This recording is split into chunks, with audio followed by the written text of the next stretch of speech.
Hey folks, it's Maxie here and welcome to another TEW2020 video. It's pay-per-view time and it is time for Impact Genesis. As you can see, no extra details to report because we don't have the money to go ahead and add boosts to this event. We also had an opportunity to buy out Rev Pro, but yeah, turn 50 grand just to get myself Will Ospreay and Zack Sabre Jr. Maybe not quite financially viable at this time. So yeah, that gives you an idea of the predicament we're in. This time last year was Genesis 2021. Show ratings of 58 and attendance was 1,345. We could be looking at an attendance here north at 6.7 thousand. What growth within a year, plus obviously the benefits of the economy and the business booming, which is good to see. Last year's pay-per-view main event was the Inflictors of Pain against the North, and then an attack on the Inflictors of Pain, possibly by FTR. But you can see there we were certainly saved by Kurt Angle being unveiled as the new matchmaker of Impact Wrestling. So you can see the matches there. Deonna Purrazzo was your Knockouts champion, Rich Swann was your World Champion, Lio Rush was the X Division champion, so that's all changed, of course, Lio Rush with that long-term injury in game. So yeah, let's take a look and see how this year's Impact Wrestling Genesis with the Global Force logo gets on. Let's do this.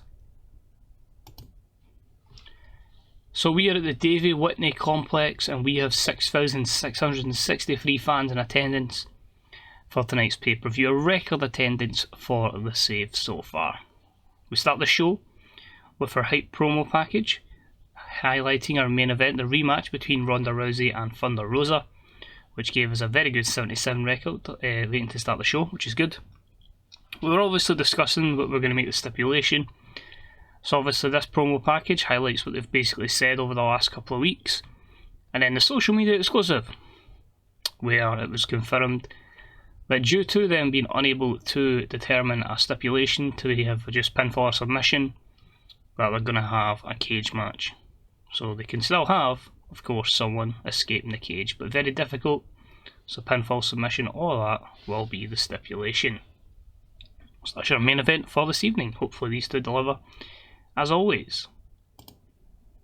The opening contest of the evening was a good match, which saw Suicide defeat Shelton Benjamin in a ladder match in 14:23 when Suicide retrieved the item. This gave Suicide his 6th defence of the X Division champion. So he did manage to make it. He did retain his championship in a ladder match. I thought that was a nice idea. This only scores a 37 though, because our audience does not like ladder matches. It says this type of match was extremely poor.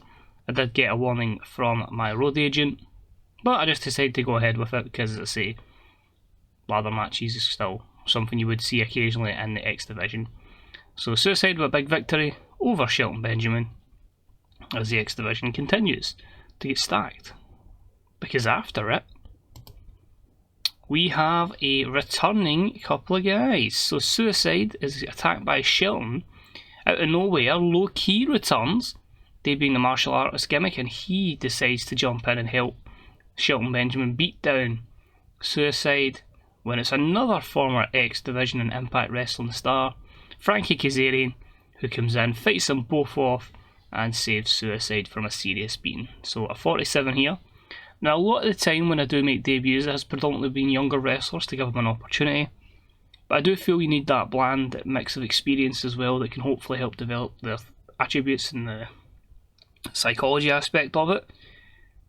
And obviously you can look at mentorship as well. I don't know how much the attributes will improve when it's more experienced workers are working with. I haven't looked too much into that. I probably should, but I haven't. I just go with how any other game usually works when there's a more experienced person with a younger athlete. So I'm hoping having the likes of Suicide learning off of Shelton, Loki and Frankie Kazarian can certainly help. But yeah, certainly some depth to our X Division. We then moved on to the match for the Tag Team Championships. It was an extremely short match. I thought that was the sensible way to go about it. And IOP defeat Reynolds and Silver in 5:28 when Dinza pinned John Silver with the last chapter. A 4th defence, an easy defence, in what was to be a 46 rated matchup, and that was just a regular match. And then for the lols, Dinza and Slamana decide to put them through tables again. they're still good guys, they're just really, really big guys that are quite powerful. So a 39 for that segment. We'll get a high package for Eddie Edwards versus Roderick Strong. As you know, Roddy came in and attacked Eddie Edwards to make a statement.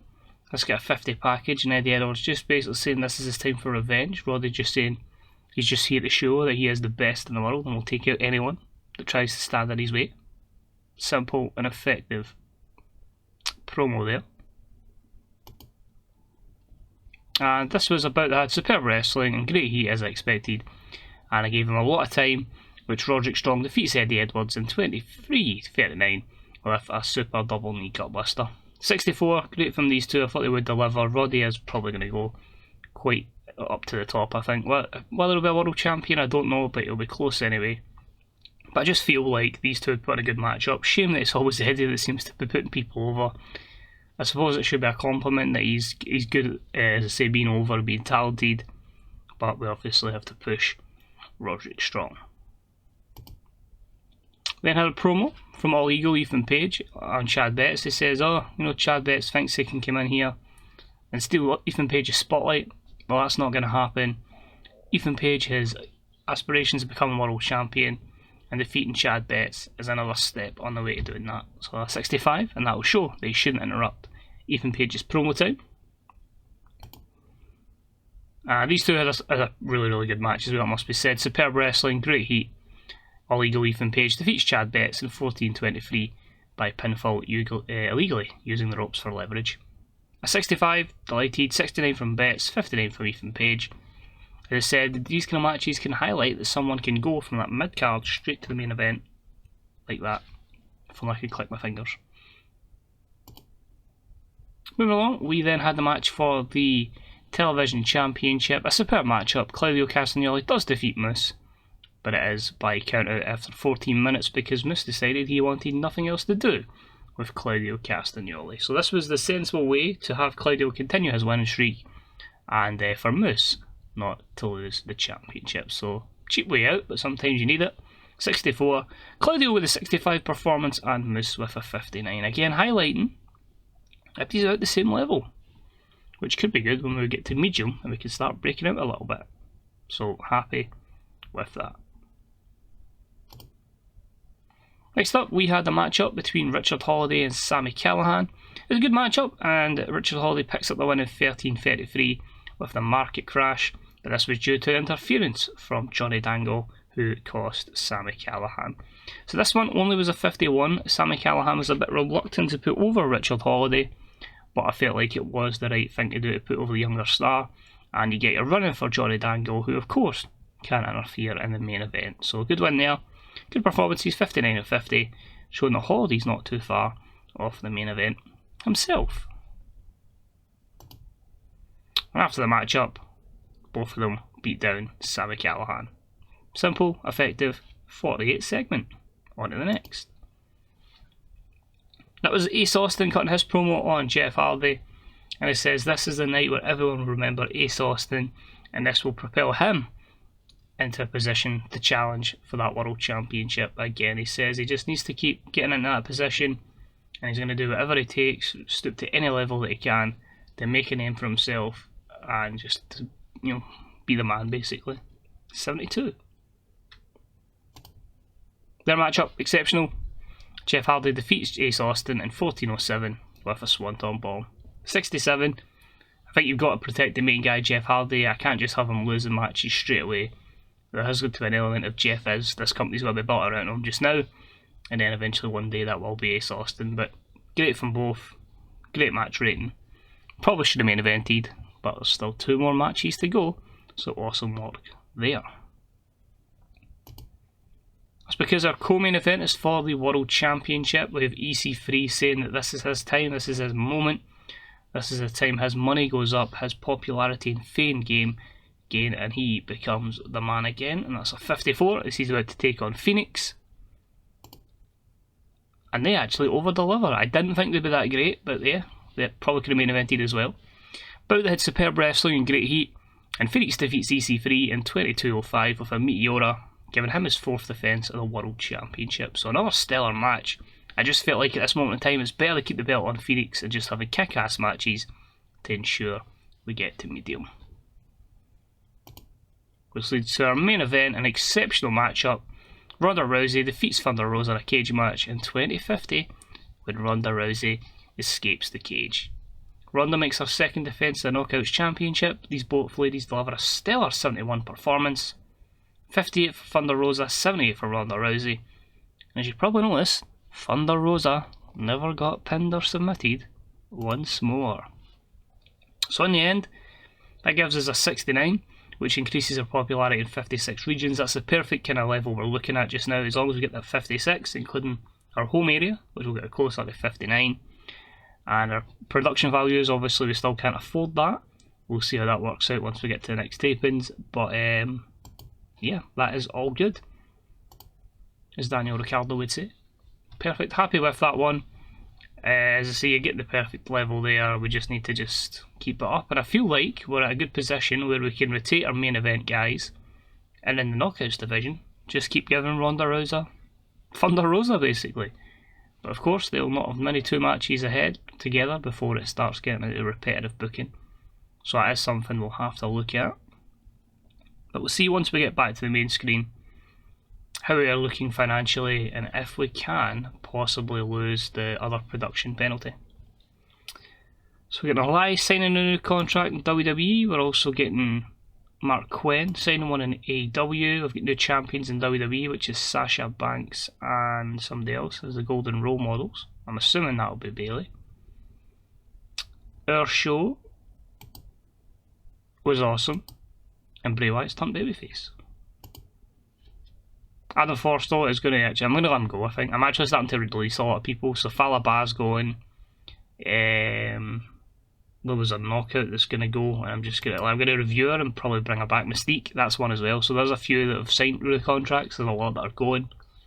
Yeah, just to trim the roster down, basically. I know there have been like good enhancement talents, but eventually we will go and be a weekly company again, so I can use everybody every week.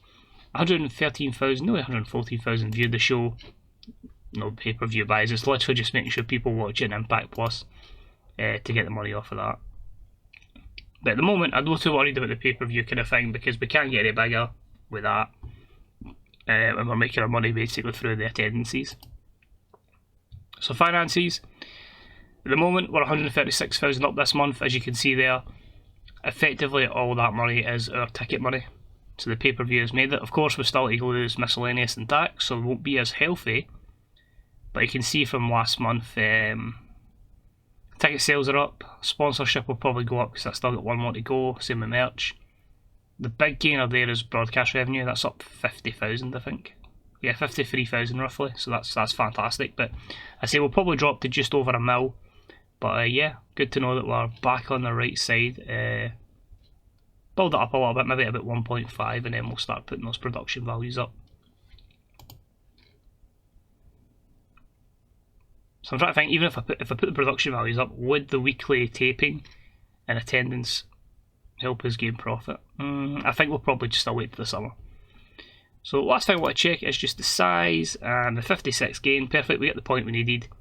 All of this is irrelevant because it's over 35, and of course large is, or big sorry, is a long way away, 77, so aye, none of that we've seen 77 for a long while, probably another 2 or 3 years in game unless we get a second show.